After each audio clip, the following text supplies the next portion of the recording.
Hey everyone, welcome back to my rich mill channel. तो आज हम बनाने वाले हैं बेसन और पोहे की चटपटे क्रिस्पी स्नैक्स। बहुत ही आसान तरीके से बन के तैयार होते हैं और जल्दी बन जाते हैं। तो बिना किसी देरी के आइए रेसिपी को स्टार्ट करते हैं। सबसे पहले हमें कप या कटोरी सेट कर लेनी है, जिसे हमें पोहा भी लेना है और उसी कप या कटोरी से हम बेसन लेंगे।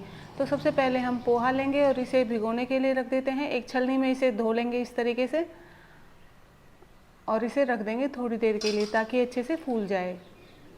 और यहाँ मैंने थोड़ा सा लहसुन क्रश किया है, इसे कूट लिया है थोड़ा सा लहसुन लेके, और थोड़ा सा मैंने यहाँ धनिया लिया है।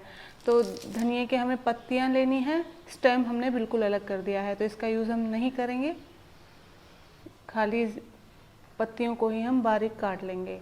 आप चाहें तो यहाँ हरी मिर्च का यूज़ कर सकते हैं, ये ऑप्शनल है, इन्हें बारीक काट के यूज़ कीजिएगा। और यहाँ मैंने कुछ मसाले लिए हैं। तो ये सारे इंग्रेडिएंट हमें यहाँ चाहिए। तो सबसे पहले मैंने 1 कप बेसन लिया है, उसमें डाल लिया है लहसुन का पेस्ट।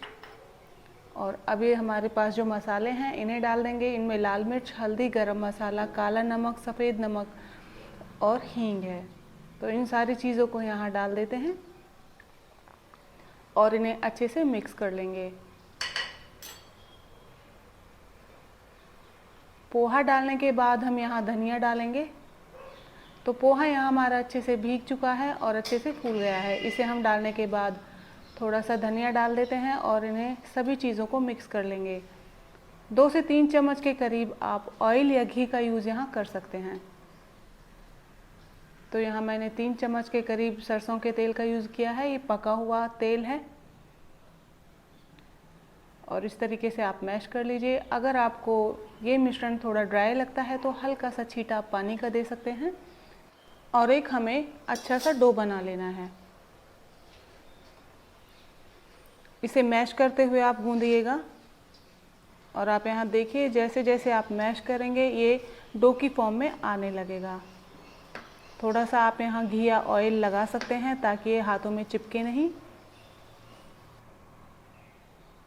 तो ये देखिए हमारा डो भी बिल्कुल तैयार हो गया है। तो ये बहुत जल्दी बनने वाली रेसिपी है, आप इसे कभी भी बना के तैयार कर सकते हैं। तो हमारा डो बन के तैयार हो गया है। अब हमने हाथों को अच्छे से साफ़ किया है और थोड़ा सा ऑयल हाथों पर लगाया है। आप चाहें तो इसे हाथों से भी बना सकते हैं बिना बेले। इस तरीके से हथेलियों पर थोड़ा सा पोर्शन लेके और ऐसे प्रेस कीजिएगा तो ये आसानी के साथ फैल जाएंगी और हमारी मट्ठियाँ जो होती हैं बन के तैयार हो जाएंगे। आप यहाँ देखिए, इस तरीके से आप फैला लीजिए और इसे चाकू या फोक की मदद से प्रिक कीजिए ताकि ये जब हम इन्हें तलें तो ये फूले नहीं। या फिर इस तरीके से मैंने चॉपिंग बोर्ड का इस्तेमाल किया है, उस पर हल्का सा तेल अप्लाई किया है और बेलन पर भी तेल लगाया है और हल्के हाथों से इसे बेलिएगा। तो ये बहुत आसानी के साथ बन जाती हैं। इजी रेसिपी है, आप इसे ट्राई ज़रूर कर सकते हैं। और इन्हें बनाकर रख लीजिए एयर टाइट कंटेनर या बॉक्स में। तो इस तरीके से आप सारी लोइयों को बेल लीजिएगा। उसके बाद हम इन्हें तलेंगे। क्योंकि तलने में इन्हें ज़्यादा टाइम नहीं लगता है, तो आप एक बार में सारे लोइयों को बेल लीजिएगा। आप चाहें तो इस तरीके से बेलन से बेल लीजिए इन्हें, या फिर हाथों से प्रेस करते हुए आप इन्हें बेल कर तैयार कर लीजिए। तो सारी हमारी मट्ठियाँ बन के तैयार हो गई हैं। अब आती है तलने की बारी। तो सबसे पहले आप ऑयल गर्म कीजिए। अच्छा गर्म होना चाहिए ऑयल। ठंडे ऑयल में आप इन्हें नहीं डालिएगा, वरना ये सारा ऑयल जो है अब्जॉर्ब कर लेंगी। तो हमारा यहाँ तेल आप देख सकते हैं बहुत अच्छे से गर्म है और गरम गरम तेल में ही हम इन्हें अच्छे से तल लेंगे। और जब इनका कलर चेंज हो जाए तो आप इन्हें निकाल लीजिएगा। ये बहुत जल्दी तल जाती हैं, बिल्कुल भी इनमें टाइम नहीं लगता है। तो आप इन्हें पलट पलट के तल लीजिएगा। आप यहाँ देख सकते हैं इनका कलर एकदम चेंज हो गया है और ये बहुत ही क्रिस्पी भी लग रही हैं। तो इस तरीके से हम सारी मट्ठियों को तल लेंगे।